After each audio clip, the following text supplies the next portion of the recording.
So, yan, part 2 tayo. Ayan, kasi kulang yung 10 minutes. So, resume po tayo.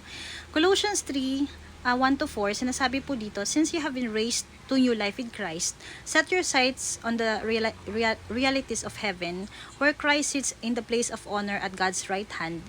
Think about the things of heaven, not the things of the earth. For you died to this life, and your real life is hidden with Christ in God. And when Christ, who is your life, is revealed to the whole world, you will share in all His glory. You already know these things, dear friends, so be on guard, and you will not be carried away by the errors of these wicked people. You must grow in the grace and knowledge of our Lord and Savior, Jesus Christ. So yan, ginawa pang comparison yun sa foolish virgins and the wise virgins. Are we wise or foolish? May ginawa pang demonstration si kanina, si Doktora Ina, na pinatayo kami lahat, tapos half of the people, kalahati, pinaupo. Yung ba nakatayo. So wala namang pong ibig sabihin na yung nakaupo is maiiwan or what. Parang kunwari lang. Ibig sabihin lang nun, maraming pumupunta sa church, pero not all of them will be saved. Sad to say, only the Lord knows yung hearts po ng mga tao.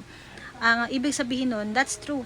That will really happen na hindi po lahat ng uma-attend sa church, hindi lahat ng tumatawag sa Panginoon ay masasabing talagang kilala ang Diyos, ay kilala ng Diyos o talagang naligtas. Kasi yun nga, yun ang yung example ng 10 virgins na yan. Yung iba religion lang, parang attendance lang ang church, pero makikita kasi na talaga ng Lord yun sa pamumuhay po natin. Ang lubos po na pagtanggap sa Panginoon ay mamumuhay ka ng surrendered life na ang Panginoon ang naghahari sa buhay mo. Hindi yung tipong meron, kunyari, tinanggap mo nga si Lord, kaso meron ka pang kasamaan ng loob, hindi ka pa makapagpatawad, meron kang kasalanan na patuloy na ginagawa, hindi mo siya itinatama, di ba? Meron kang ginagawa na hindi kalooban ng Lord. Meron kang hindi pa naisusuko o inihihingi ng tawad kay Lord. Ganun ba? So, yan. Kasi sinabi nga kanina, ayan, set our hearts on things above. So, heavenward lagi ang ating mindset. Wala pong masama na mahalin ang mga bagay sa mundo. Kumbaga it's part of appreciation, di ba? Pero hindi to the point na yun yung magiging security natin o yun yung panghahawakan natin for us to really be happy. O masasabi natin, ay, kompleto na ako, masaya na ako, secured ako pag meron ako nito, pag may pera ako, pag may asawa ako, pag may anak ako, pag may bahay ako, may sasakyan ako, ganyan. So hindi. So sinasabi dito na ang ating totoong security is in Jesus alone. Wala nang iba. Yan. So, kailangan talaga, dyan natin i-fix. Kumaga, temporary naman po lahat eh. In a snap of a finger, lahat mawawala.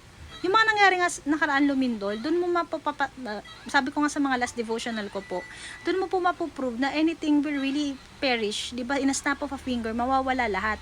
So, yung mga pinaghihirapan mo, nagpundar ka ng bahay, lupa, ganyan, maraming pera sa bangko, mawawala lahat. Yun, hindi mo madadala yan sa langit. Ang madadala lang natin is yung ating soul, yung relationship natin kay Lord, yung ating faith na makakapag-save sa atin. 1 Thessalonians 5:9-11, For God chose to save us through our Lord Jesus Christ, not to pour out His anger on us. Christ died for us, so that whether we are dead or alive, when He returns, we can live with Him forever. So encourage each other and build each other up, just as you are already doing. Ayan. So final, dito kami nagkaroon ng discussion kanina. So I just also want to share this to you. Pwede nyo pong screenshot ito. Pwede nyo gawin itong discussion questions. Sabi rin kanina sa amin, give your heart an audit or assess your heart. Yan. Ito yung mga tanong. Kasi ikaw lang din ang makakapagsabi. Kahit tayo lang po makakaalam in the Lord kung ano yung heart natin sa Kanya. So sabi dito sa questions, what in this world is distracting you or holding you back from God right now? Ako, ang sagot ko dyan, share ko na lang din, mabilis lang.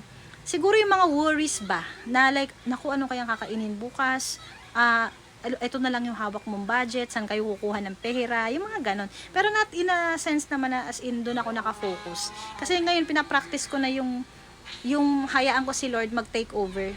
Yung hindi ko siya pangungunahan. Na, di ba pag sinurrender mo sa Kanya, hindi mo na babalikan eh. Hindi mo na iintindihin yun. Lord, bahala ka na sa area na to. Ayaw ko mag-worry.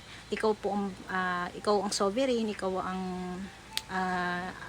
you are a provider, and you know, Lord, kung anong plano mo sa amin. So, paubayan mo na sa Kanya. So, hindi naman po maiwasan yung lahat naman tayo talaga at some point, nagwo-worry pa rin. Ayun. So, tas yun, if you knew Jesus was returning tonight, how would you spend the rest of the day? Hindi, alam ko darating si Lord, maghanda ako, i-rest ko yung sarili ko, na hindi na ako mag-iisip ng kung ano-anong mga hindi mahalaga, kasi darating na siya mamaya eh. Ang utak ko nasa Kanya, ang puso ko nasa Kanya. Dapat maging maayos ako pag harap ko kay Lord, maganda ako, nakaayos ako, malinis ako tingnan, yung parang ganun. Pero siguro ang isa pa doon, magyayaya ako, huy, darating na si Lord mamaya, sama ka sa akin, parang ganon.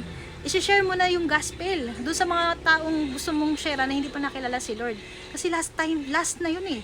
Kasi mamaya darating na siya, wala nang chance pa. Yun yung naisip ko kanina.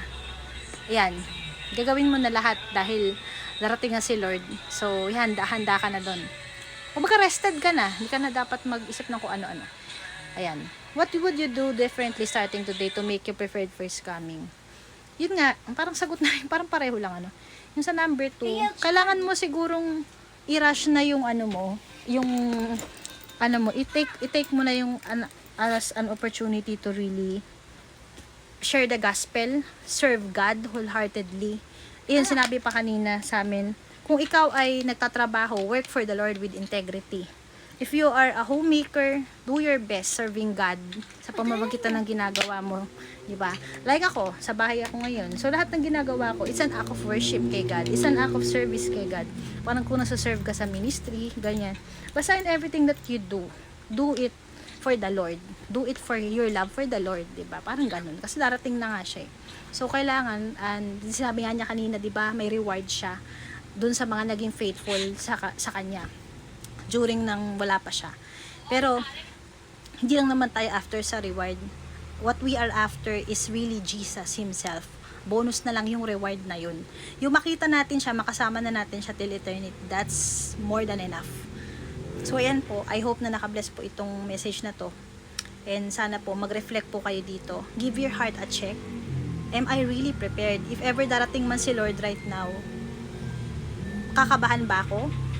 Di ba dapat nun pag may ina-expect kang dumating, kunyari, long distance kayo ng asawa mo, uuwi na siya, sobrang happy ka, sobrang ready ka, sobrang masaya ka, ganun din tayo kasi gusto nating makasama si Lord sa heaven. So bakit ka matatakot? Dapat masaya ka. Ngayon, matatakot ka lang kung alam mo na meron kang hindi nagawa, o meron kang ginagawa na alam mo ayaw ni Lord, na madatnan na makitang ginagawa mo pag dumating siya.